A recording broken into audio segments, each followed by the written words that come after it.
So if you want to understand how to convert more of your prospects into customers, right? Or take a step back, if you want to understand how to convert more of your visitors into prospects and then ultimately prospects into customers, you need to understand what the number one buying emotion is. Okay, what's the number one emotion that that makes people to respond and take action on things. Okay, especially buying. And that number one buying emotion, my friend. Well, let me ask you this: what do you think that is? Any ideas? What do you think the number one buying emotion is? When you apply this in your business, magic will happen. Okay, here it is. Okay, positive expectancy.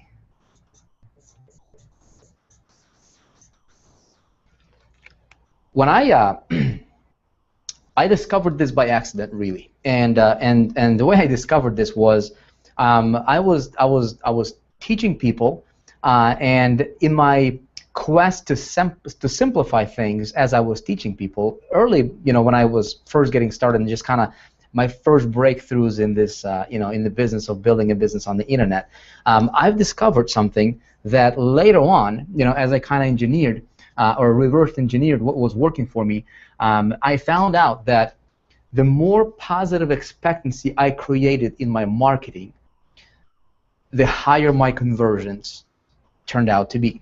Okay, simple again. Proof is in the pudding for you as well, right? People who were, we launched this product called Internet Traffic Formula, and you might have seen that. And people, in the pre-launch phase, the reason that this product did so well, okay, the reason this product did so well, and by the way, if you did not see all of the pre-launch videos, you can actually check them out. I suggest you go, find them and watch them. But the reason this product did so well, okay, we did over $3.2 million in a span of about 5 days. Okay, in 5 days, generated $3.2 million in commissions. Okay, in sales, actually.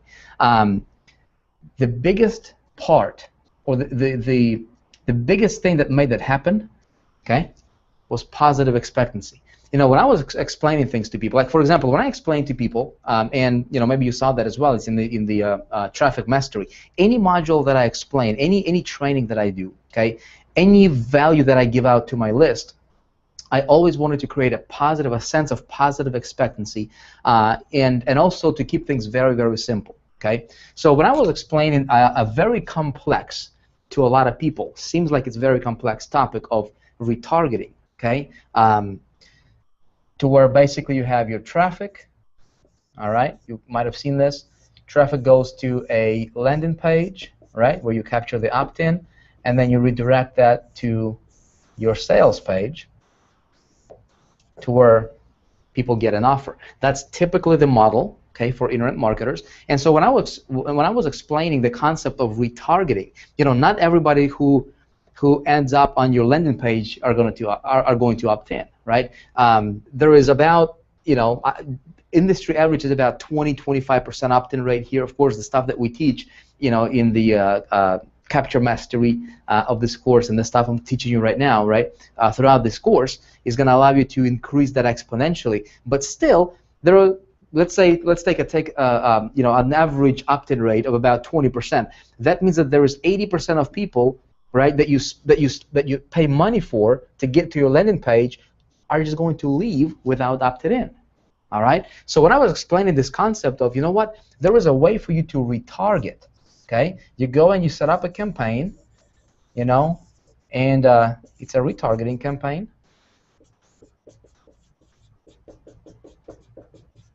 All right.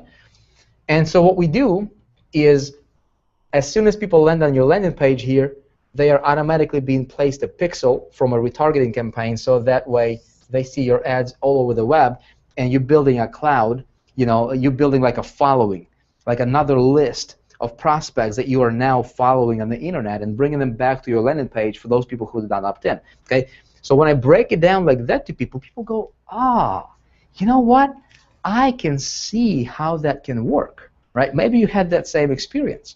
you know, when you first saw me explaining this. Like in the beginning, it looks like it's confusing, but when you explain it and you simplify it, see, it creates something called positive expectancy. So all of a sudden, and then what I do is I take a step further and I log into a retargeting account, right? And I just say, hey, here's how you do it, right? Blah, blah, blah, boom, boom, boom. People get it. And even though they might not do it right away, okay, even though they, you know, they just watch a video, because I explain it in a way that makes sense to people. Keyword here is it got to make sense, okay? When you can, whatever you do in your business, okay, when you bring value to your marketplace, when you bring value to your subscriber, when you fund that goodwill bank account of yours by giving value, right, to your marketplace. See, when you do that, right, and you do that in a way that is simple for people to understand, okay, you send out a, you know, whether it's a whether it's a video, okay, whether it's a PDF, whether you do a teleconference or a, you know, a webinar or a Google Hangout, whatever, right, and you explain a concept, you want to do this. You want to put it in a framework, okay? You want to put a framework around a concept that is simple for people to understand. Make sense? See, when you do that, you will create positive expectancy in your marketing, and it just makes sense to people. And when it makes sense to people, even though they haven't tried it, even though, you know, they never ever did it before, there is something in their head that says, you know what? I can see how I can do that. If you can get your prospect to say, you know what, I can see how I can do that, you've got it, okay? So think about this idea. Again, this is another $1 million idea for your business.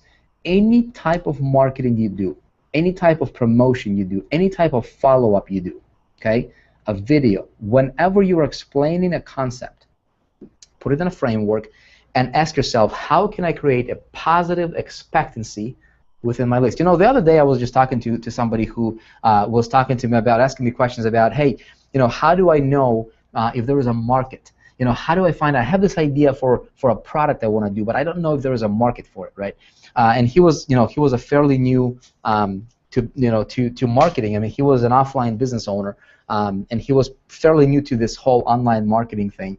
And I was talking to him. I have another course called High Traffic Academy, and so he was looking at about, you know, seeing how we would work for his business, right? And so what I did is I said, you know, let's jump online right here. Let me show you something, okay? So what we did, let me take you online here and I show you something very, very simple. I showed him, okay? I took him over to, as you can see here, Google Keyword Planner, okay? Google Keyword Planner, you can just Google it. It's available. It's a free tool. I'm sure you probably heard of it. You know, I told you about that. I showed that to you before in other videos. All right, but Google Keyword Planner is essentially you know, where we can go to find out how many people are searching for a particular keyword out there on Google. Okay, so I just took him here and I said, you know, let's check it out. Okay, so his product was, I think he was selling men's clothes. So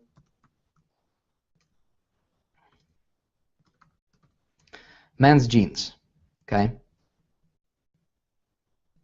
Like, how many people are actually searching for like something like men's jeans on the internet? Okay, if is there a because he has one of these stores where he sells high-end kind of clothing. Okay, and so I said, look, there is, we can actually search by average monthly. Okay, for the words jeans, okay, high-waisted jeans, all right, boyfriend jeans, men's fashion, Wrangler, all these different types of jeans, right? If you want to compete against these people, here's how many people are searching for those particular keywords, okay?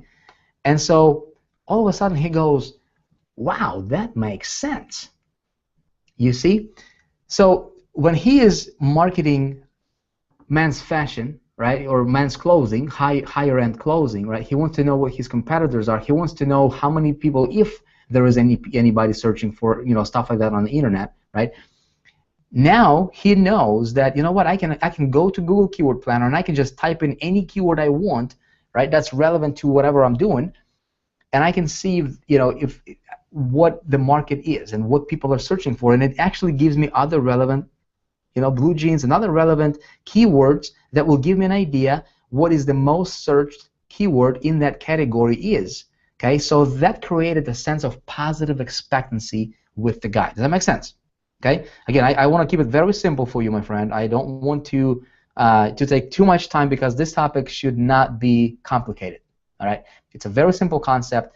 Anytime you do marketing, you know, anytime that you deliver your value, which I'm going to talk about, you know, how do you do that? One other thing that's very, very important as you engineer positive expectancy in your business. Okay, it's very important for you to position yourself as a marketer, as somebody who is a figure of authority. Okay, figure of authority. Very, very important. There is a lot of marketers. There is a lot of competitors. There is very, very few authority figures in your niche. You want to be that person. Okay, how do you become that? I'll show you that in the next video. All right, see you there.